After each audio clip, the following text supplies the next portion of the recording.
الشناوي احمد الشناوي تألق لافت للنظر بسم الله ما شاء الله في مباراة الذهاب، حدث ولا حرج. الشناوي كان محل انتقاد كبير جدا جدا قبل رحلة المنتخب ديت، انما في نيجيريا رفع راسنا، وهنا في مباراة الإياب برضو نفس القصة. يا كابتن أحمد مساء الفل أو صباح الفل وألف مبروك، وبارك لك على الأداء وبارك لك على النتيجة والصعود كمان.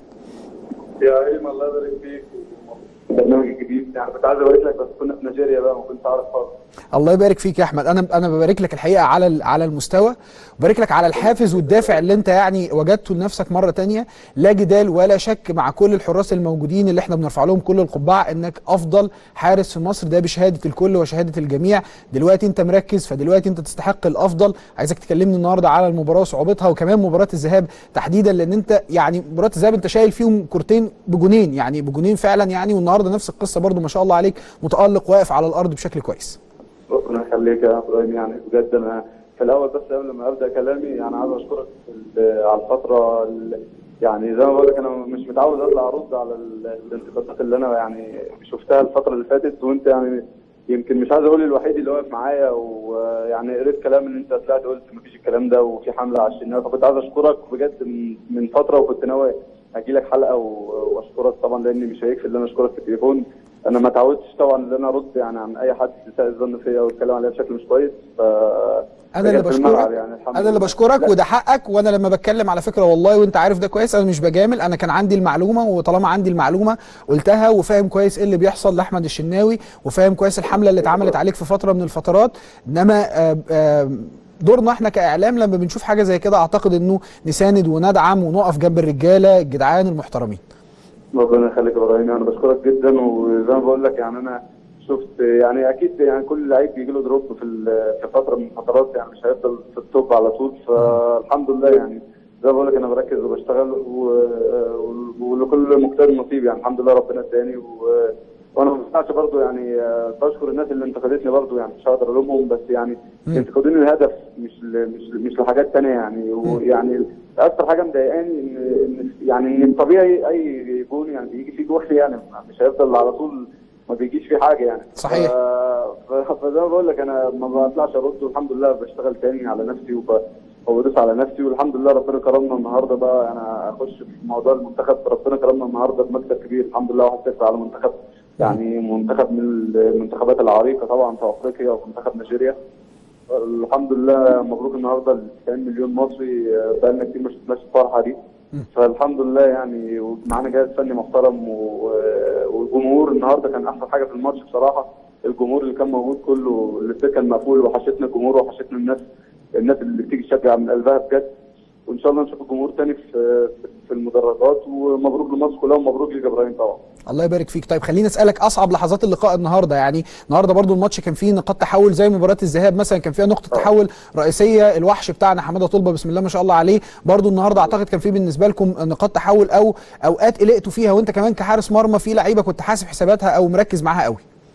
بصراحه طبعا يعني انا قلقت اول ما جبنا جول، قلقت طبعا لان هم ما قدمهمش حل غير اللي هم يكسبوا طبعا، يعني حتى التعادل مش هيبقى في مصلحتهم. وحتى ده بان يعني استغربنا بعد ما جبنا الجون على طول. واكتر وقت يعني حمدت ربنا في الصلاه كنت خايف الكره اللي جت في العارضه، فده اكتر وقت كنت خايف فيه طبعا. الحمد لله ربنا عداها على خير، وعشان النوايا كلها صافيه والناس اللي كانت مستنينا نقع يعني الحمد لله ربنا ما شفتش فينا حد، ووصلنا بعد 6 سنين من 2010 ما وصلناش 3 بطولات متتاليه خرجنا منها. فالحمد لله ربنا كلف مجهودنا ومجهود الفرقه كلها، لان الفرقه كلها على قلب يعني راجل واحد. والناس اللي بره وفي ناس محترفين كانوا النهارده بره 18 واول ناس تنزل تحتفل معانا. فانا بشكر المنتخب كله وبشكر الجهاز الفني وبشكر جمهور مصر، وان شاء الله نقدر يعني هدف طبعا وصول البطوله، وان شاء الله نقدر ناخدها ان شاء الله. طب انت قلت نقطه مهمه قوي ما ينفعش اعديها، النوايا الصافيه. احنا في فتره من الفترات كانت الدنيا متكعبله عندنا في المنتخب شويه، واللي حوالين المنتخب الناس بدات بتستشعر الحب اللي موجود في الجيل ده تحديدا. انتوا الجيل بيتهيألي انتوا السواد الاعظم اللي كان مع الكابتن ضياء السيد، صح كده ولا انا غلطان؟ يعني الاغلبيه طبعا، الاغلبيه اللي هم حوالي 9 أو 8 موجودين، منهم حوالي مثلا هنقول 5 4 بيشاركوا مثلا كل ماتش. صحيح مني صلاح وانا وحجازي ورامي وعمرو جمال بس يعني الحمد لله ده جيل كويس، ومعانا طبعا خبرات زي الكابتن حسام غالي والكابتن عصام الحضري. كان ليه دور كبير في المعسكر اللي فات رغم اصابته. فزي ما بقول لك يعني الحمد لله كلنا مبسوطين وكلنا راجعين فرحانين ومفرحين شعب مصر. طبعا كانت الفرحه دي من زمان.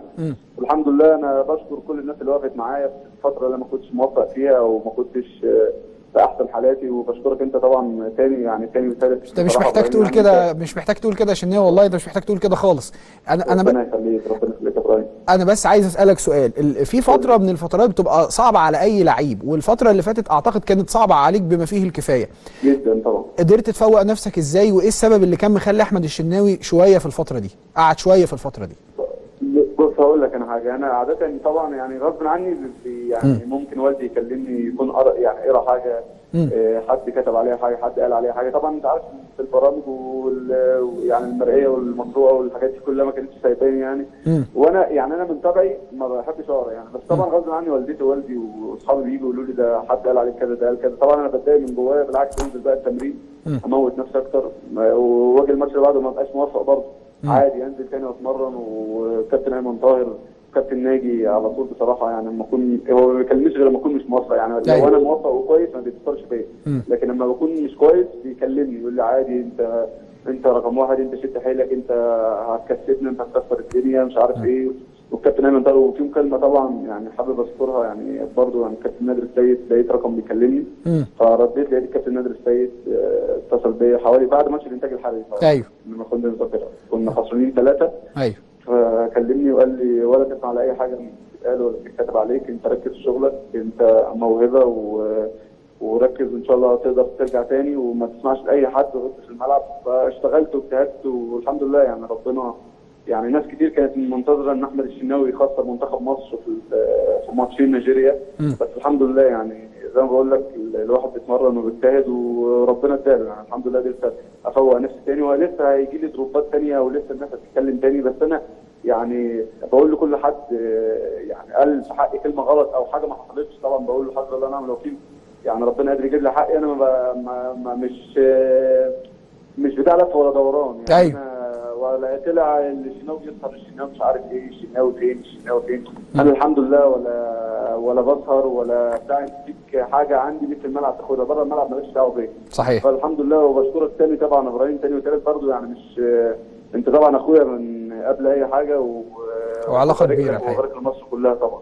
اشكرك شكرا جزيلا احمد الشناوي نجم منتخبنا الوطني، والنهارده كان واحد من نجوم اللقاء ونجوم مباراه الذهاب بكل تاكيد. اشكرك شكرا جزيلا، كل تمنياتنا ليك بالتوفيق يا شناوي. احمد الشناوي تالق لافت للنظر بسم الله ما شاء الله في مباراه الذهاب، حدث ولا حرج.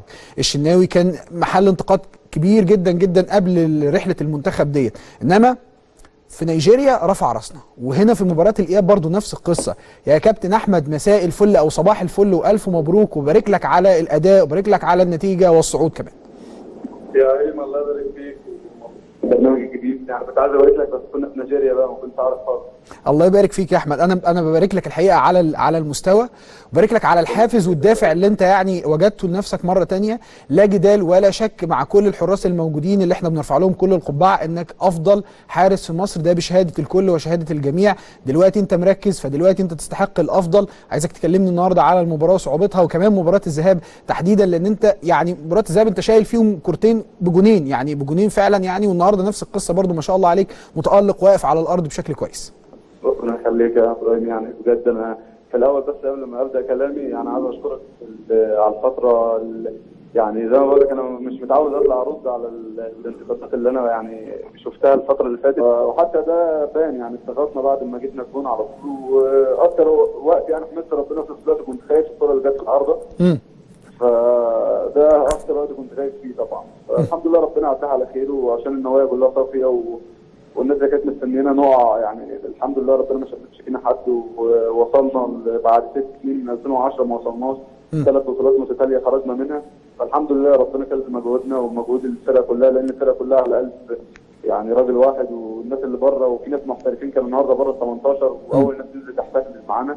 فانا بشكر المنتخب كله وبشكر الجهاز الفني وبشكر جمهور مصر، وان شاء الله نقدر يعني هدف طبعا وصول البطوله البطوله وان شاء الله نقدر ناخدها ان شاء الله. طب انت قلت نقطه مهمه قوي ما ينفعش اعديها، النوايا الصافيه. احنا في فتره من الفترات كانت الدنيا متكعبله عندنا في المنتخب شويه واللي حوالين المنتخب، الناس بدات بتستشعر الحب اللي موجود في الجيل ده تحديدا. انتوا الجيل بيتهيألي انتوا السواد الاعظم اللي كان مع الكابتن ضياء السيد، صح كده ولا انا غلطان؟ الاغلبيه طبعا. الاغلبيه اللي هم حوالي 9 و8 موجودين، منهم حوالي مثلا هنقول 5 4 بيشاركوا مثلا كل ماتش. صحيح. صلاح هو في جوحي يعني مش هيفضل على طول ما بيجيش فيه حاجه يعني. صحيح. فزي ما بقول لك انا ما بطلعش ارد، والحمد لله بشتغل تاني على نفسي وبدوس على نفسي، والحمد لله ربنا كرمنا النهارده بقى. انا اخش في موضوع المنتخب، ربنا كرمنا النهارده بمكسب كبير الحمد لله 1-0 على منتخب يعني منتخب من المنتخبات العريقه طبعا في افريقيا ومنتخب نيجيريا. الحمد لله مبروك النهارده ل 90 مليون مصري، بقالنا كتير ما شفناش الفرحه دي. فالحمد لله يعني، ومعانا جهاز فني محترم والجمهور النهارده كان احسن حاجه في الماتش بصراحه. الجمهور اللي كان موجود كله الاستاد كان مقفول، وحشتنا الجمهور وحشتنا الناس اللي بتيجي تشجع من قلبها بجد.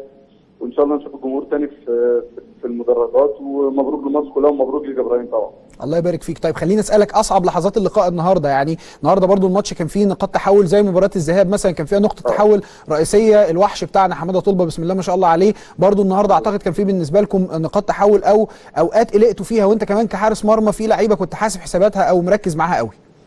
بصراحه طبعا يعني انا قلقت اول ما جبنا الجول، قلقت طبعا لان هم ما قدمهمش حل غير اللي هم يكسبوا طبعا يعني، حتى التعادل مش هيبقى في مصلحتهم. فانا وحجازي ورامي وعمرو جمال وبس يعني الحمد لله ده جيل كويس، ومعانا طبعا خبرات زي الكابتن حسام غالي والكابتن عصام الحضري كان ليه دور كبير في المعسكر اللي فات رغم اصابته. فزي ما بقول لك يعني الحمد لله كلنا مبسوطين وكلنا راجعين فرحانين ومفرحين شعب مصر طبعا، كانت مستنيين الفرحه دي من زمان. والحمد لله انا بشكر كل الناس اللي وقفت معايا في الفتره اللي ما كنتش موفق فيها وما كنتش في احسن حالاتي، وبشكرك انت طبعا تاني وثالث. انت مش محتاج تقول كده، مش محتاج تقول كده عشان والله انت مش محتاج تقول كده خالص. ربنا يخليك يا ابراهيم. انا بس عايز اسالك سؤال، في فتره من الفترات بتبقى صعبه على اي لعيب، والفتره اللي فاتت اعتقد كانت صعبه عليك بما فيه الكفايه جدا طبعا. قدرت تفوق نفسك ازاي، وايه السبب اللي كان مخلي احمد الشناوي شويه في الفتره دي، قعد شويه في الفتره دي؟ بص هقول لك انا حاجه، انا عاده طبعا يعني غصب عني يعني ممكن والدي يكلمني يكون قرا حاجه، حد كتب عليها حاجه، حد قال عليها حاجه. طبعا انت عارف في البرامج يعني المرئيه والمقروءه والحاجات دي كلها ما كانتش سايباني يعني. وانا يعني انا من طبعي ما بحبش اقرا يعني، بس طبعا غصب عني والدتي ووالدي واصحابي بييجوا يقولوا لي ده حد قريت، وانت يعني يمكن مش عايز اقول الوحيد اللي واقف معايا، ويعني قريت كلام ان انت طلعت قلت مفيش الكلام ده وفي حمله على الشناوي. فكنت عايز اشكرك بجد من فتره، وكنت ناوي اجي لك حلقه واشكرك طبعا، لاني مش هيكفي ان انا اشكرك في التليفون. انا ما اتعودتش طبعا ان انا ارد يعني عن اي حد يساء الظن فيا ويتكلم عليا بشكل مش كويس. انا اللي بشكرك يعني انا اللي بشكرك وده حقك. وانا لما بتكلم على فكره والله وانت عارف ده كويس انا مش بجامل، انا كان عندي المعلومه، وطالما عندي المعلومه قلتها، وفاهم كويس ايه اللي بيحصل لاحمد الشناوي، وفاهم كويس الحمله اللي اتعملت عليك في فتره من الفترات. انما دورنا احنا كاعلام لما بنشوف حاجه زي كده اعتقد انه نساند وندعم ونقف جنب الرجاله الجدعان المحترمين. ربنا يخليك يا ابراهيم، انا بشكرك جدا. وزي ما بقول لك يعني انا شفت يعني اكيد يعني كل لعيب بيجي له دروب في فتره من الفترات، يعني مش هيفضل في التوب على طول. فالحمد لله يعني زي ما بقول لك انا بركز وبشتغل ولكل مجتهد نصيب يعني. الحمد لله ربنا اداني وانا ما بنساش برضه يعني بشكر الناس اللي انتقدتني برضه يعني، مش هقدر الومهم، بس يعني انتقدوني الهدف مش لحاجات ثانيه يعني. ويعني اكثر حاجه مضايقاني ان يعني الطبيعي اي جون يعني